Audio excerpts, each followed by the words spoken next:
The busy day began at CVG. A quick briefing, then on to our private charter flight.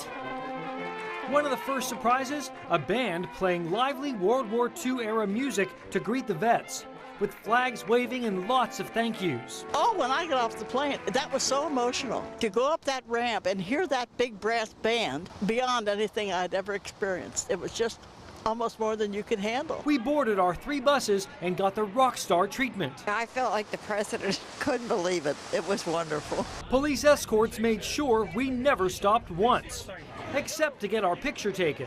This is our very first stop on our honor flight. This is the World War II Memorial. You've got the Pacific and the Atlantic campaigns represented, and every state in the Union here around the colonnade. But take a look back this way. This wall of stars, this is something truly special. There's 440 stars. Each star represents 100 fatalities during World War II. 440,000 Americans perished. It's a very emotional trip. They call themselves survivors, but they don't like the word hero because they think these are the heroes. I've never seen anything like in my life. It was just unbelievable. The fountains are breathtaking and serene. Oh, this is awesome. Tears come down your eyes. Isn't it great that we have a beautiful place here to celebrate and honor their courage and their dedication to our great nation? Once the war ended, what happened when you came home from the war? Nothing. They came back home, no fanfare, started families, and got on with their lives. When you came home from the service initially, after all your years as a pilot, did you ever get a band playing for you, a police escort through our nation's capital? I think I had a handshake. We weren't really looking for fanfare. We just did what we were supposed to do, and then we came home. It's a photo op everywhere you go. Vets get their picture taken with the flag in front of the pillar representing their home state. How they all planned it out so beautifully.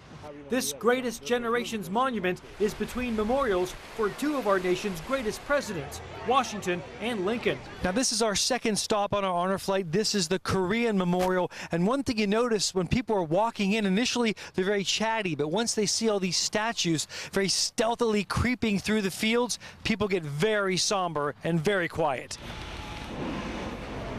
Stop number 3 on our honor flight here, the Vietnam Veterans Memorial Wall. And one of the most common sights you'll see is folks will stop here on the wall, try to find the name of the loved one, and put a piece of white paper over it and then start slowly scraping over it to reveal the name and take the name home with them.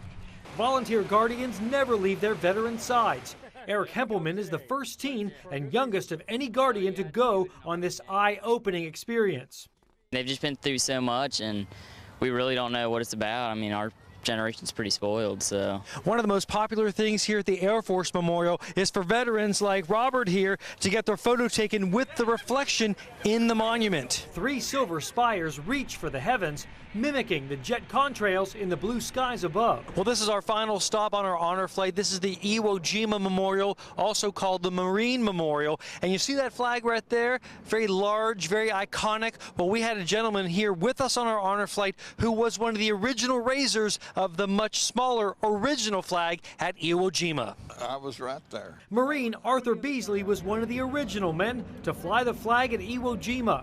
The iconic large flag you see today came much later. Everywhere you've seen this flag right here, but that's the second flag. That was the second.